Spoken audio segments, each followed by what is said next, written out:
Thank you for joining us again at Hospitality Talks. I'm your host, Avid Butt.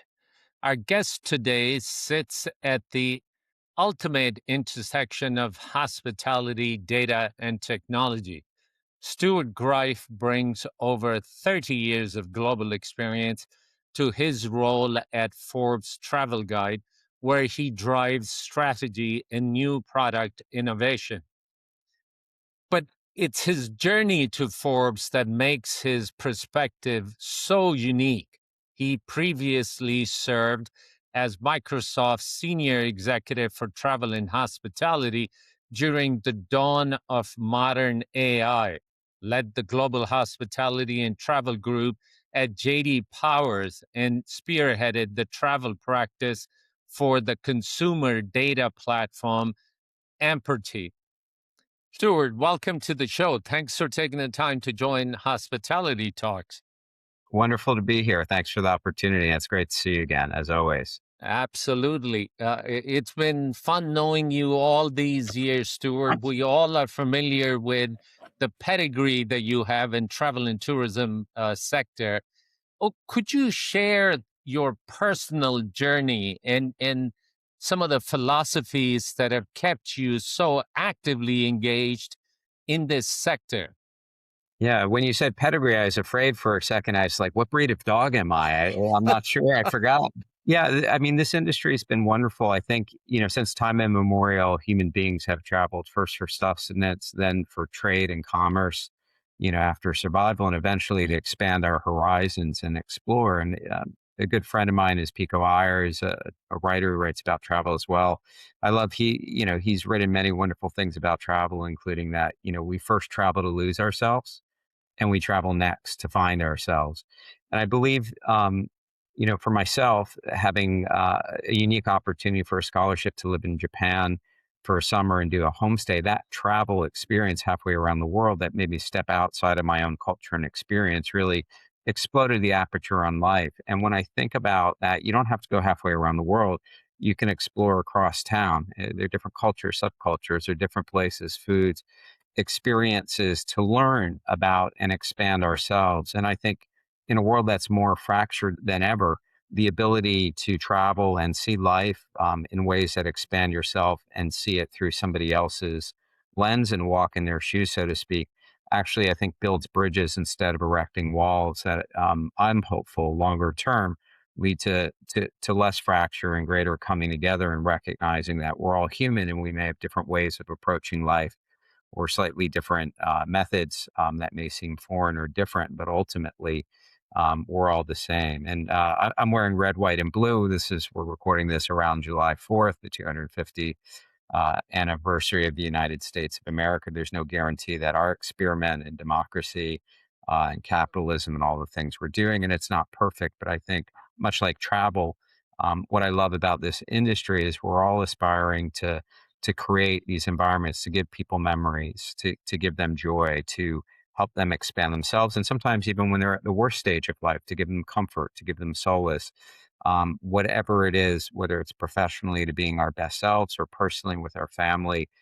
That's what I love. We're not curing cancer, I say. So it's also, okay, take a deep breath. And while, perfection is something that's always a North Star one aspires to, but never achieves, being perfectly imperfect, I think, in what we do at Forbes Travel Guide, helping support the industry, support their guests, and doing the best we can to make that as exceptional and personal as possible is something that just excites me as a human being and gets me going in the morning. That could be the dog pedigree too. It's always possible. That's just, part of it. I do sometimes chase trucks inexplicably, but Maybe not trucks, but planes. As much as you oh, for sure. travel, I'm sure Yeah. you were chasing all sorts of travel vehicles all around the world. Yeah. Stuart, thank you for sharing Mhm. that. We are one of the small group of people, but growing group that have lived and experienced different cultures. And as I have said, travel really facilitate people being able to experience the culture rather than just looking at it on our screens or whatever the case might be. At the end of the day, human beings yearn to learn new things. And we are all the same. We cry about the same things. We Mhm. laugh about the same things. In our DNA, what we don't know scares us. As more Mhm. people travel, I think it gets better and better. And I'm a much like yourself, I'm a Mm, big believer in this sector. It, mm. your comments about travelers around the world, I think that's a great segue to shifting expectations of the travelers. What Yeah. are they looking for? Are there new demographics in the travel sphere today? And Mhm. how does the industry better prepare for the silver tsunami, the terminology that has been used for the aging population that is traveling a lot these days? Love, there are probably about 10 different directions we can go from that. There's a famous quote from a book called The Leopard, and I'm paraphrasing because it's not the exact terminology, but in order to stay the same, things must change. And so there are things that are eternal truths, but all of us as individuals are constantly changing the places we're going, younger generations. And we've faced this before where, for example, luxury used to be very austere and hands off and most subservient and this kind of old school, almost formal and stiff. And that evolved generationally to be something that was more accessible and down to earth, but still at an elevated level. And so, I think with, the silver tide of, older folks, there's a wonderful company called Wheel the World that's helping map out accessibility. Just because a room has wheelchair accessibility doesn't mean everybody in a wheelchair, even in the same condition, has the same needs, and every wheelchair and every setup isn't the same. And all of us, if we are fortunate to live long enough and continue to be healthy, we're all going to face some limitations and constraints. And none of us wants to think that we would be inhibited from being able to experience travel as much and as is reasonably possible. And so I think, if not for the right reasons today, selfishly for our future selves, that accessibility, I think, is increasing. And I think there's also, different catering to different groups. I think one of the major shifts is, people increasingly travel, and especially younger folks, first for their passions, secondarily, oftentimes location, and brand sometimes is a distance third or tertiary consideration, if at all. In other words, there were things that were experiential. Well, sure, people went to concerts and they went to ball games and they went to different events. But it seldom did you have somebody going halfway around the country, much way halfway around the world to see a performer and then build a trip around that, or go to a passion for something like a sport of seeing like F1 and create an entire trip and experience around the different things that they really love. And that's a lot more possible today than it was before. I also think expectations constantly rise. And with social media, there's very little awe and surprise and delight in this world when somebody does. So I think this move towards personalization and personal transformation. Joe Pine, who spoke at our event, the summit in Monaco earlier this year, I brought him because he's literally the person who coined the phrase with his co-author, the experience economy, back in like 1999, even a decade or two before most people even really started understanding what that meant.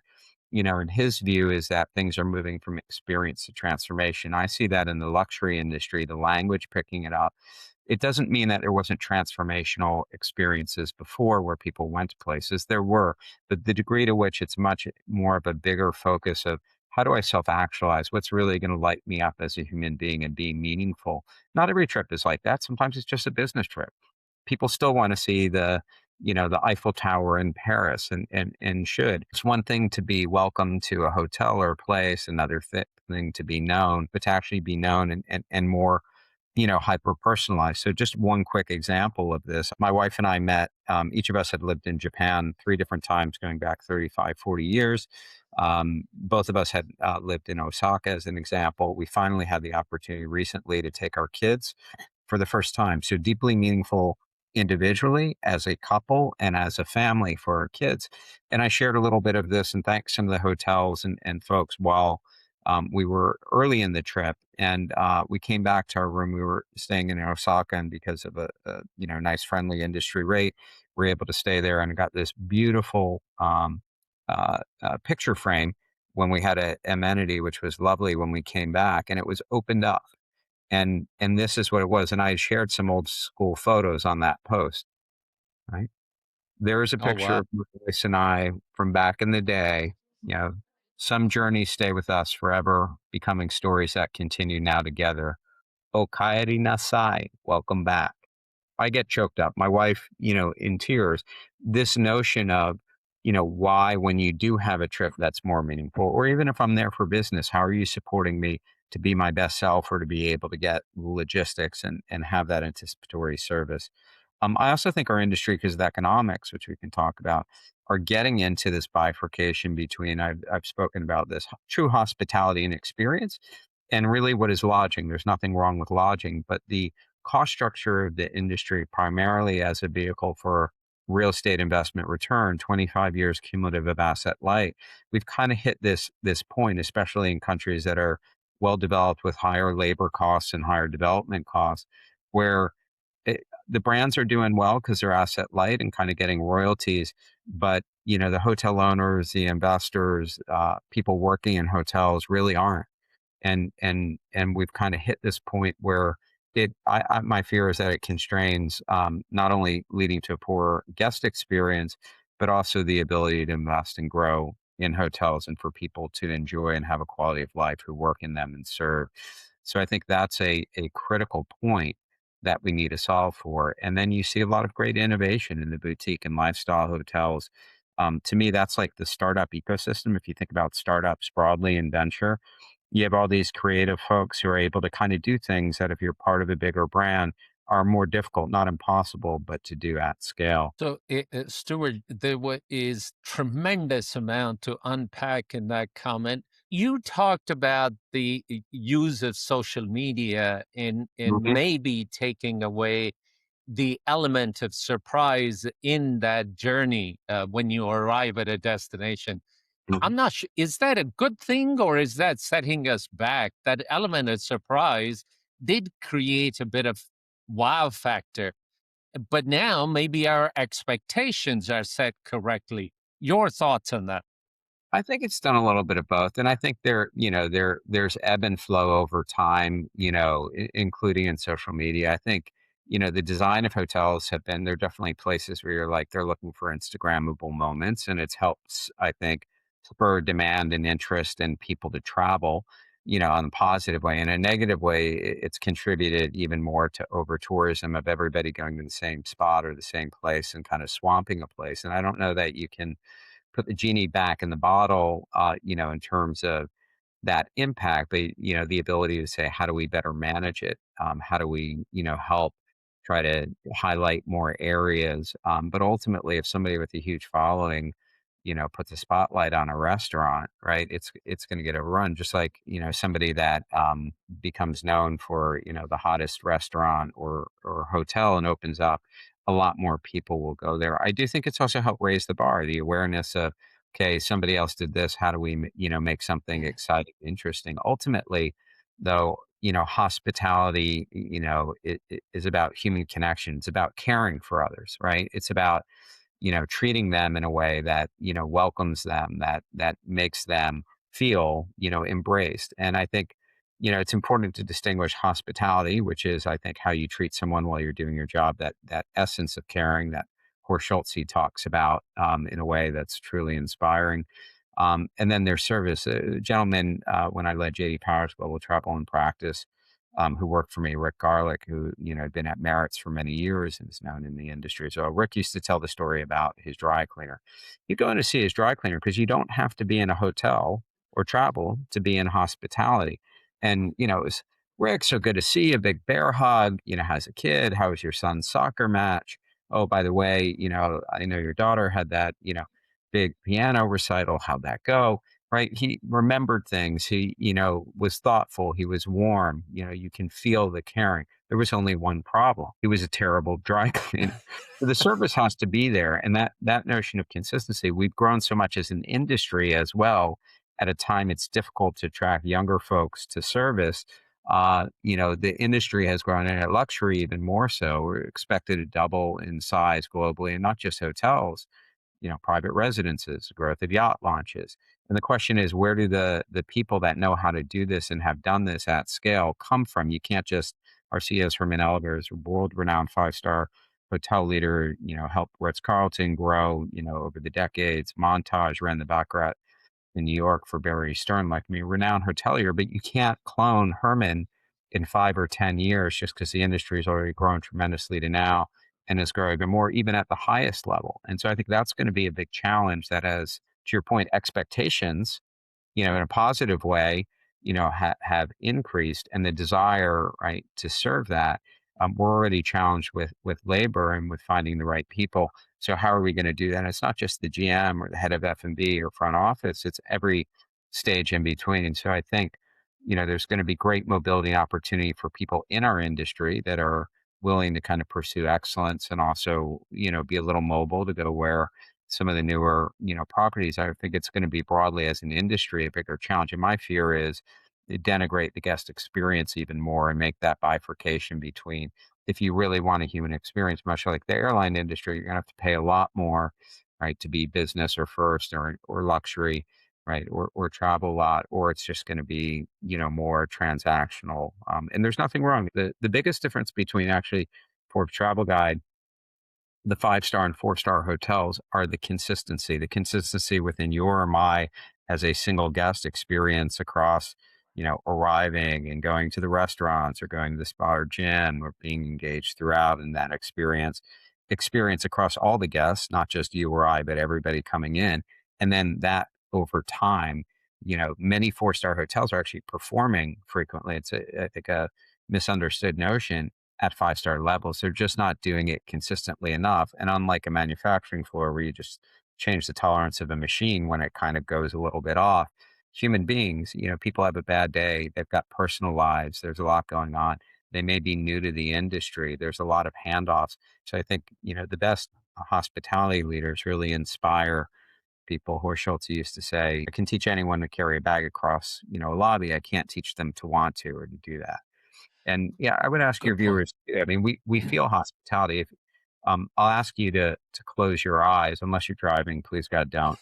Um, but close your eyes and listen. I'm going to say the same phrase 3 times. Okay. How may I help you?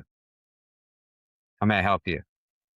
How may I help you? Right? You can open them. We all feel somebody that genuinely wants to help and has warmth and is eager to kind of engage with somebody that's kind of neutral and more that middle one, indifferent, not bad but not good, and somebody where it's like, oh, sorry, I didn't mean to interrupt your day. I'm actually your customer. I'd like to pay you, for the service ostensibly that you seem to promise to deliver but aren't interested in. So I think those are things, to your point earlier, we feel stuff in our DNA. We know, when somebody, is treating us, caring for us, doing their best. Oh, absolutely. So, again, tons there that we can talk about. Mm, I'm going to go back to the story, your personal visit mhm, to Japan that you just shared with the picture. mm, While it's incredible and that mm. recognition is incredible, technology has facilitated that. And we're going to Yes. talk about technology at tons. At what point does it Mm, become stalking versus mhm. hyper personalization? Well, I think when it's welcome and it's not, I think, when somebody puts something in the public domain and it's being celebratory, when it's, something that they seem themselves to be able to do, for example, it could be, literally, it could be, a housekeeper hearing them talk about they're so excited to go to, whatever the performer's concert is tonight, and then being able to pass that along as a team so that when they come back to their room, in the afternoon, there's a set of like glow sticks and other things for them to have fun at the concert with a nice note saying, "We understand you're headed to the concert. Please enjoy these." But I think the creepiness is when it's something that like most people be like, "You shouldn't know that," or should you're taking kind of a risk of like assuming about somebody's personal relationships, right? Or other things like that. But surprise and delight is part of the industry. In the case of my photo, I put that out publicly on LinkedIn about thanking some of the hotels and recognizing the trip in the context of the travel industry, and they were, they saw it, and that was something again that touched the heart, right? Yeah, I think it comes down to what's in somebody's heart and how they're trying to do that and approach it. Fair enough. Look, your background with JD Powers and Microsoft and Mhm, now with Forbes, you have held some amazing, amazing roles. I'm going to pivot to technology now, and you alluded to that a little bit earlier. Talk a little bit about hyper personalization. To mhm, what extent is it desired by the traveling public mhm, in the world of luxury hospitality? And we'll come back to defining what luxury mhm, means from your lens. But in world of luxury hospitality, how is technology best deployed? mhm. Yeah, well, first of all, everybody should know if they don't already know your background. I mean, you should have the microphone and camera turned on you. We need to have a session here. You know, your leadership going. You know, CEO of Banyan Tree, you know, a $9 billion plus. Real estate, hospitality, commerce, retail, and all of the other incredible roles you've held. So please check into your background. You've already done a lot of this. Technology itself should be an enabler in the background, unless it's a friction, your guest wants removed. None of us wants to go to, an airport and be in a kilometer or mile long line for 3 seconds of human eye contact and a paper ticket when in 30 seconds without leaving bed you can get it. And oftentimes that happens at kind of mass market first, where it's safely adopted, and then luxury adopts it later because you don't want to take a risk of throwing something into the guest experience. For example, when texting first came out, you'd get a text and if it was the first time, it felt intrusive, almost like after COVID, when you expected to get on a voice call with your computer and people's cameras were on before that, it was jarring and almost felt like it was a imposition if permission wasn't asked in advance and a violation of your privacy. So where it can remove frictions, oftentimes it happens. You're seeing it with AI and chatbots at lower chain scales for things that are very cost intensive, for things that are really basic. Do you still have my reservation? Confirming this, confirming that, freeing up the staff, or the front desk gets overwhelmed at a period of time because a huge influx of folks come in. Is that better having it go to a very human sounding, empathetic voice that could probably address, 75 to 90% over time of the needs without it just ringing, or being on hold? I also think that's going to free up more people to have more human connections. Technology itself, I think, can drive revenue and enhance opportunities. We don't talk about that enough. Or there's a great startup called Abra, ABRA, like abracadabra, that is connecting the dots of today's legacy systems are just that legacy. They're creaky. They don't connect dots. It makes it difficult to do the job. Well, one of the things you can do with generative AI is kind of pull this information out of these creaky systems, to borrow a phrase Chris Hemner of Thayer Ventures used. And they're really like the last mile delivery of the luxury guest experience.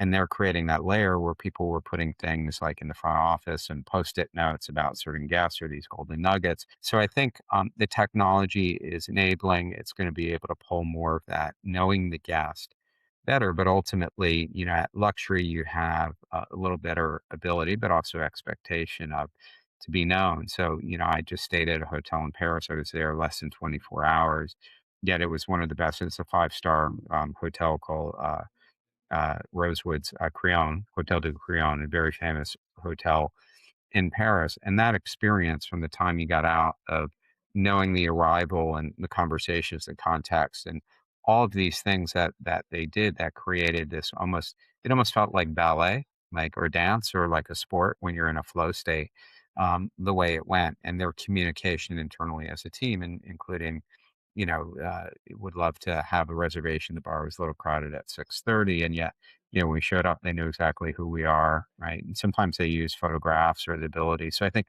more and more of those systems are going to make it hyper personalization. It's knowing, the person and understanding what they want and their need and anticipating that as best you can. And it's harder to do when it's self-service, opt-in housekeeping, grab and go food. That's much more difficult to do with very few people. Systems may help surface some of that. But, if I'm at a mid-scale hotel, that's just basically a room and somebody at a front desk. there's a warm breakfast. I'm not really expecting that either, even though that would be lovely. Like, how much are you personalize that experience? How many different pillows can you possibly keep? And when things hit operational frictions of real hotels, you can personalize the ads you show me or what types of hotels or some things in loyalty. I think there are plenty of smart people, for example, in the airline industry who would love to be able to do more, but the economics of the industry don't allow you to have a first class experience in coach and not charge, thousands of dollars for a ticket that we already feel like we're paying for. We all want like a Rolls Royce, experience at the price of, a Yugo. So I think But unfortunately, yeah, the economics of the industry absolutely affect and somewhat constrain our ability to do the things that we'd like to do. You can still give a warm smile and care about your guests, even if you're at, a Motel 6, right? You can still have, an element of hospitality, but it's harder to attract the kinds of people that would at the wages and given the economics of the industry. Well, so the basic element of being cordial with people and being Mhm. friendly with people, I think no matter what rung of whatever business you pick, airline, hotels, travel, dry cleaner, you brought it up Mhm. earlier. Yeah, Nobody ever wants to be dealing with somebody who's grumpy and got off on the yeah. wrong side of the bed, even though that can I, happen to all of us. hey, I thought you weren't going to bring my family into this. Thought we agreed on that. But look, going back to technology, a lot of the companies, the economics of technology, the way it's being Mhm. underwritten is Yeah. cost containment first before anything else. Now, technology is delivering far more than that. And I think as it matures, it would Mhm. get better and better and better. You brought up the example of airlines. And yes, it wasn't all that long ago that we all stood in line with Mhm. 300 people of a down flight and you were trying to get your boarding pass. That is way behind us. But kudos to airlines. They Mhm. put people at the Mhm. kiosk to handhold those that were not comfortable or walking Mhm. people through on their apps that were not comfortable. So adoption was better. And it was a Mhm. miserable experience beforehand. So it was easy to do. Have Mhm. we gone too far though? Because having recently experienced an airline scenario where there was no way to talk to a live individual and Mhm. wait times getting a response on the app was incredibly long. Mhm. Have we gone too far or is the technology mature enough to roll it out in a wholesale way? Yes, no, and we haven't gone far enough. So we've gone too far in the sense that it's denigrated the experience. We've gone too far in the sense that, all of these things put a burden on, the guests. We've gone too far in the sense of we all feel it, when we're traveling, that squeeze, squeeze, squeeze. And some of that's the consequence again of 25 years of asset light, let's say in hotel, publicly held companies, that growth and profit growth, is a requirement. And private equity, flip every 5 years, squeeze, squeeze, squeeze, cut, cut, cut. That we don't have a better system, unfortunately. I think other alternative systems have fallen apart in the economics. So the notion of no, we haven't gone too far is some of that's been essential in order to maintain the growth. What do? Well, am I going to cut costs? What's that going to do? It's going to reduce the guest experience. In many cases, actually investing in becoming a better differentiated experience attracts people to it. I love, Alex Cabanas, who's the chairman of Pyramid Hospitality.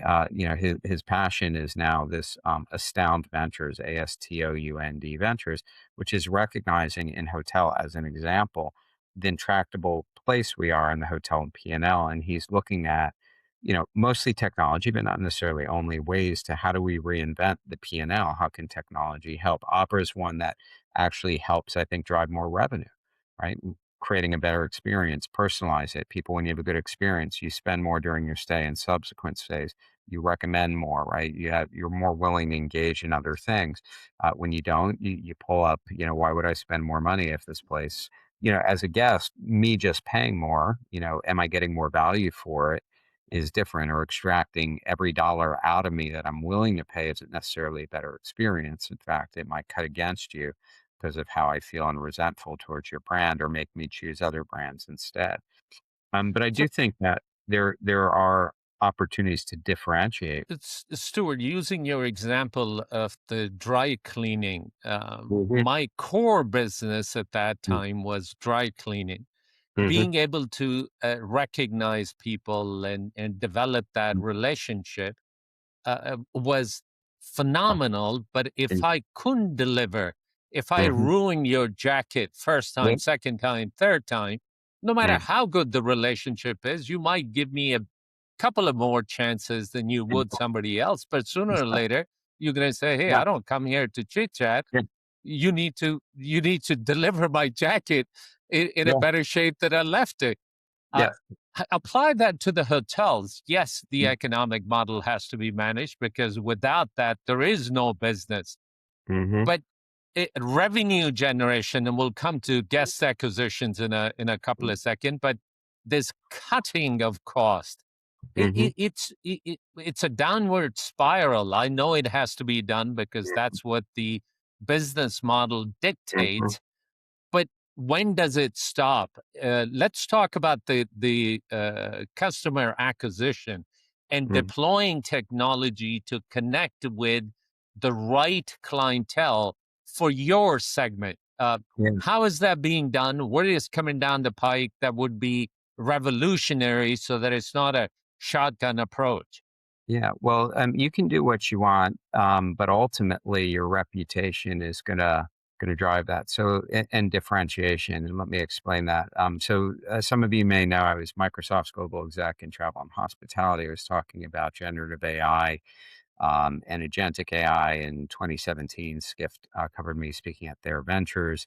Then my colleague Shane is still there, and was also talking about it. And then when ChatGPT came out, about 3.5 to 4 years ago, I put a piece out there about how one of the things it was like the top five strategic questions for travel. One of them is it's going to squish the market like a pancake. So McKinsey had data not too long ago saying that, about 20% of how the LLMs, and they showed each of the LLMs, the data I shared some of that on LinkedIn, which you should be able to find, is, your website and all the things you're doing to show up there as well as SEO, and SEO is even a component of the way agentic search works. But that means 80% or more is actually not the things you control. It's earned media, right? Or at least that you don't think you control from a marketing perspective. You can tell the story. There was a great quote Calvin Stovall, one of my good friends, was on another Calvin's podcast where, the notion of marketing, if you're mediocre, all it does is tell more people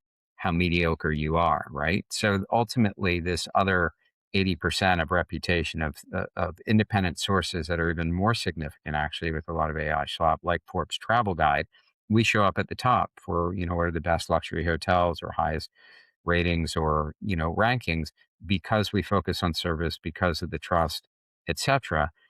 Also, in addition to trusted voices, there's what people are talking about you and the reality of their experience. So you can say, "Hey, we're all these things," but if the reality is people are saying you're a crap experience, the other thing is what are you differentiated and known for? The things you need to make sure stand out. So when I look and I get 5 to 7 hotels, I'm not saying, hey, give me the 5 to 7 hotels in my price point near this area that are just mediocre, right? I'm going to be very specific about the things I want. And I'm looking for the best hotels given that criteria. Yes, if you're part of a big loyalty program, that's another basis of differentiating and standing out. That's one vector. If you're part of, say, a Bonvoy or something like that, it doesn't mean your business goes away if you're a roadside hotel, or you're near a great venue. It just means it's going to be harder to be in that subset. And there was just data, I believe it was Lighthouse, but apologies if I have the wrong source, that was talking about when you do get recommendations, it tends to skew heavily towards luxury today, 5 and 4 star. The same hotels tend to get repeated. Now, over time, more hotels will figure out how to make sure they get picked up and differentiated. But that's because when people are looking for things, they're not looking for just like this long tail of what you say or trick me into believing my experience is going to be. It's going to be what actually people are experiencing. And that comes from a lot of sources. So I think when you think about distribution or how you acquire customers or how people find you. And that's an advantage for boutique and lifestyle hotels. TripAdvisor, even in the internet age, showed how the little players could stand out at the top of the rankings if they did a great job. I'm not, suggesting that's the model today. And with AI, I think the things that are unique. A good example too, Hotel Faena in New York City. I had the opportunity to stay there. Man, that hotel is a vibe. It's lifestyle and it's luxury. They don't have to be mutually exclusive, but you don't stay there. You feel like your stay there. It's immersive in so many ways, and that has a very strong point of view. Yeah, there's a place for the hotels, this Beijification. I've seen too many rooms where I could be in New York City, Berlin, Kyoto, Japan, right? Paris, and I wouldn't know where I am in the world or even the brand or what it is. I think it was Socrates, Aristotle that said, something to this extent: "Friend of everyone is a friend of no one." So, what do you stand for? What point of view? And if you are trying to appeal to all segments, that's tough because Very I true. went with my colleague Amanda to Paris. A week before that, we met up and we stayed at a hotel that had done, it was supposed luxury, and on the outside there were elements of it. The lobby was so packed with cruise passengers. There was a kids' party downstairs off the lobby where it was so loud, and it was the antithesis of luxury, even though there were elements of that. Like that's fine if you're like one of the cruise passengers or you're going for something at a price point, but that is going to alienate and distance others. So you have to know who you stand for. And there's nothing wrong with that business or that hotel model. It's not my choice, or I wouldn't be paying for like a romantic getaway to stay there, right? Yeah, I think True. one size doesn't fit all, right? Fair And enough. we're all one of one. So Stuart, just one quick mm, clarification. I think you not yeah, knowing what part of the world you're in might not be vacation. It might be your travel schedule that you it, keep. it also could have been my, depending whether it was, how many drinks at the bar that night. Though that's on me. No. You are one of the few people that could touch 10 destinations in 1 week and then still be able to continue on with it. So that might be causing it. Mm, Today, mhm, you are with the foremost authority mm, on luxury hospitality. Talk a little bit from your lens. What mhm, does luxury mean to you? Because the term luxury mhm. I think is used a bit loosely and Yeah, casually. But what does yeah. that mean?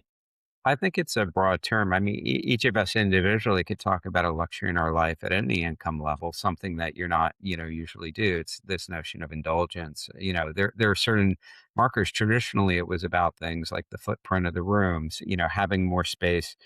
Time is the ultimate luxury, but it was these markers of like thread count and other things. And really that shifted. It's been much more about the things we talked about earlier in the conversation. That's about knowing and really feeling personal and feeling recognized, but known and personalized in a way that we use personalization, hyper personalization. But the one example with the picture frame, or the one with Hotel de Crillon, the Rosewood property of at every touch point there were things that were known about it, and the way it was engaged. Felt very warm and personal in terms of the interaction and knowing me and being able to engage. I think, luxury itself in terms of, let's say, hotel, like, is a wide thing. There's luxury, I say, with the lowercase L, luxury with the capital L, ultra luxury, right? And there are things even beyond that. There are brands that are contemporary. And you have Hotel de Crillon in Paris, which is, tremendously beautiful and this, iconic old school. And you've got Cheval Blanc, which, LVMH has, which is, I think the epitome of, modern Parisian luxury, in a way that's very different, the opposite end. I might choose to stay at both. I might prefer one, or I might find like that's different. Or there may be somebody where they eschew kind of the older hotels that look and feel and want something different, and vice versa. So I think all of these can and should coexist, and there are different customers and segments that evolve. But ultimately, each of them has to say, like, how am I caring for people? And a luxury is that notion, I think, more and more of people wanting to have things that are meaningful. Ritz-Carlton Reserve and Ritz-Carlton, the team, my good friend Guillaume Benizak, who I love, who ran the Ritz Carlton Toronto at a 5-star level, and also is on part of Tina Edmondson's brilliant, brand team under her great leadership at that company and brand. They had these different touchstones to have unique experiences that were very meaningful and specific to the hotel, the destination, certain crop, and weren't things you could find either at other hotels or elsewhere. So that notion of going deep, but also differentiated, and in a way, I think access, the ability to have access to things, to have exclusivity, to have rarity, more and more to find that hidden gem. Those are elements of luxury. The reality is we talk about like transformation experiences, they should be curated. Nobody really wants to go into, let's say, a farm setting and spend 10 hours in the baking sun as part of a luxury experience, like, picking different vegetables or right? Or slaving in a hot kitchen for 10 hours. The process of learning the journey and how that's done in a way that's meaningful but still feels to that person authentic, right? But I think luxury is too broad of a term, both in specific to hotels and also broadly in concept to necessarily, it connotes something. And then we also say, like, oftentimes if you call something luxury, it probably isn't. It doesn't mean it isn't entirely. But if you look at most luxury, brands, especially ultra luxury, they don't call themselves luxury, right? Well, look, that is the challenge, right? How does the consumer find out what Mm, really luxury means? In many mm, ways, it mhm, is what I don't have on an everyday basis. mhm, That I get to enjoy, whether it's an experience, whether it's a product, whatever mhm, that happens yeah, to be at whatever level, it becomes luxury. Now, mm. you have talked a little bit about the independent versus brand. Is there one environment that is able to deliver this feeling better? Are independents are able to do that better? Are brands taking liberties now to uh, find their consumer and be able to attend to their needs? The short answer is no. There's no one environment, and both have different trade-offs. Being part of a big brand has certain advantages of scale, of expertise, of resource, of the ability to do things. But it also comes with different trade-offs and constraints in terms of flexibility to do it. The independents can be the startups, right? But may often lose the scale or the ability to do as much or have people recognize who they are and jump in partnership or do things. I think there's more creativity and innovation earlier on at smaller companies or smaller brands, and then, independents tend to have more flexibility, right? But when it comes to raising capital or getting loans at rates and economics, that may be harder for independents. So I think there's not a kind of one pat answer, and both can be extremely successful. Both can be extremely engaging and provide the experience. It's as much, I think, a question just like broadly, not just of hospitality, but of companies of different stages and sizes, including in technology or hard goods or others. It's also, I think, scarcity matters. Like you have to know who you are and where you play. Hermes, for example, any given day, the valuation of Hermes as a company is worth as much as all of Bernard Arnault's 70, 75 brand houses combined. And in fact, there's been some recent kind of reporting on how many or how few of them are actually profitable, driving the overall financial picture. So again, both are viable, right? But as you go scale by itself definitely, has trade-offs in terms of economies, scales, costs, flexibility, et cetera, that cut against doing things that are more bespoke. And I think, at the highest level, you don't have, ultra luxury brands that are, widespread for that reason. You start losing the soul of a brand, you start losing the essence. You know, Yeah, a yeah. couple of years ago, you might not remember this because you're very young, but Mhm. That's very charitable of you. My hairline begs to differ, but yes, thank you. I, Audi was marketing their ad campaign was to sell against Mercedes, and they were Mm, saying that the Mercedes was the grandparents' brand, and the mhm, the new luxury and the younger luxury was mhm, Audi. that could apply to a lot of the hotel brands or retail brands because Mm, these brands go through their life cycles mm, over a period of sure. time. Any thoughts on that? Yeah, I mean, Mercedes, though, just like I think Four Seasons and Ritz-Carlton was an example of, what kind of painted into that your parents or grandparents' sense of luxury and the disruptors like Alan, yeah, first meant for Montage that made, luxury truly accessible in a way that felt, different, that felt engaging and more human on the similar level without feeling any less luxurious, in fact. Have done that. I think they've all adapted pretty well to that change. And the reality is, at any given time, you're going to have older generations that may be able or want to be treated in a certain way. Although it's not always true that just because somebody's older, you may have some people that are more informal. I think, one of the best, three Michelin star restaurants or five-star hotels, it's like learning different languages. That mirroring might be too much of a, seems like, kind of manipulative or like insincere. But genuinely, like all of us, like we can be formal if we're in a board meeting, and we can be casual with our friends, where we say things, that hopefully my wife doesn't hear. But so we all have these different modalities, but the ability to kind of mirror, the guests and understand how they want to be engaged, which may be different if I'm alone versus if I'm in a business context where I'm family, I might be more casual, want something less formal. Like, that is something that I think is an essential part of hospitality and caring. I'm just as genuine in my real self. It's just there are different elements of it depending on what's appropriate in a given context or how somebody chooses to be engaged. Can I tell the real quick anecdote on longevity? Yes, yes, We- yes, we please. ta- so longevity is another one of these areas, and well-being that, like luxury, is a broad category. It depends what you're saying. That spans everything from an existing spa doing add-ons or maybe even incrementally, having somebody provide services or Botox to somebody has a hyperbaric chamber as you move up. And today, the medical grade clinics are really the purview of the ultra luxury to have that kind of medical staff, equipment, treatment, test results, etc. Takes a huge amount of money. And over time, some of those things like COVID tests or being able to do blood glucose at home for diabetes testing, some of that technology will be diffuse enough that we can have it, at mass market at some point.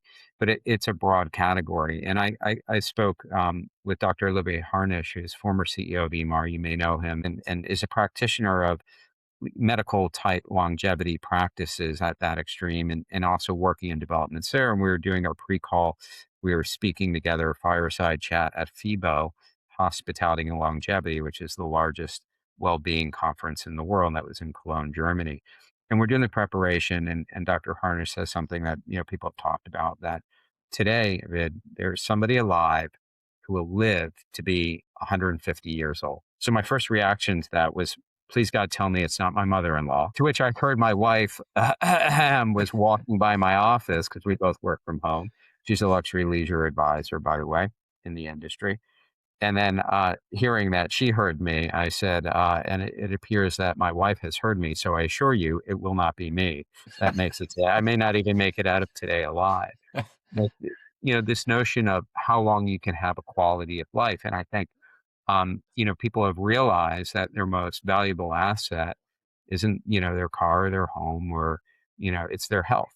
Yeah. And it's not just, can I live longer, but can I have a quality of life longer? And some of the technologies are there. I think today, the diagnostic, even at ultra luxury, being able to understand your DNA and all of those things, I think that will mainstream. The good news is, I think a lot of that is, fairly quality, but the notion of what you do about it, there's still a lot of hokum and snake oil and hope, I think, from a good place. What diets are going to work, what treatments.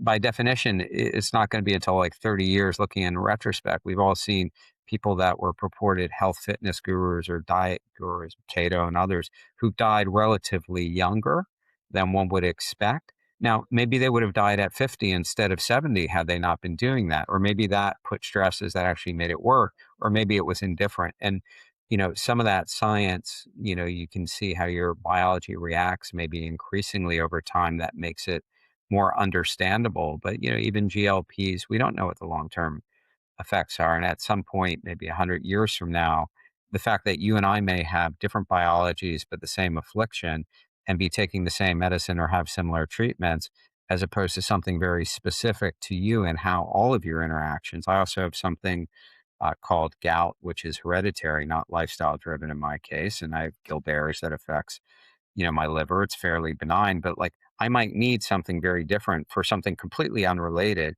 That people looking back, that AI and progression puts me on a different path than you. And I think today, directionally, people, are moving in the direction, but oftentimes you don't know until enough years have gone by to understand what really, was driving something versus, from a good place, something that makes intuitive sense, but may not actually do something. Yeah, how much does your body absorb certain vitamins if you don't eat them in food?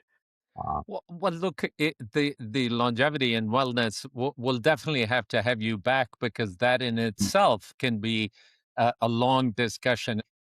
mm, Technology will help us do well, the personalized treatments rather than one size fits all medicine, even mhm, because our biomarkers are different. And as you said, each mhm, one of us behave differently. We have learned along the way, it wasn't all that long ago that bloodletting with leeches was yeah, used as a cure. But mhm, we've come a long ways. Some of this is always looking in the back view mirror saying, we should mhm, have done this thing differently. We should have done this thing differently. To your mhm, point, we don't know the impact of GLP mhm, drugs that what it will do in the future. But by all accounts, the studies show that mhm, it is beneficial today. There are mhm. some people that don't respond properly to that. Look, I've kept you on for much longer than I intended to. I tend to have fun and I lose track of time. But but just a quick fire question answer. Mhm. First thing that Yeah. comes to your mind, Mhm. if you wouldn't mind, AI or human touch? What would be your pick? It's gonna be both. It's AI supporting human touch. Human, is the essence of humanity. It's the essence of hospitality. It always will be, at true hospitality. Okay, fair enough. The most overrated tech today that you've experienced. Uh, AI trip planning. Okay. All 3 all 3 all 3,000 of them. Okay.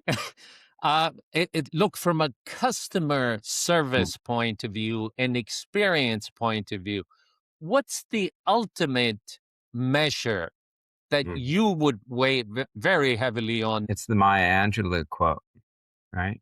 You People will forget what you said. People will forget what they did, right? What they did, but you'll never forget how they made you feel. And it's the hospitality, but without the services we talked about with the dry cleaner, that breaks down. But if you had to say the essence of it, how did I feel stepping out of this experience, which we ask about at Forbes Travel Guide. There's an essential component of that in our 900 plus ratings across just hotel, spa, and restaurant, right? Alone, much less cruises or other areas.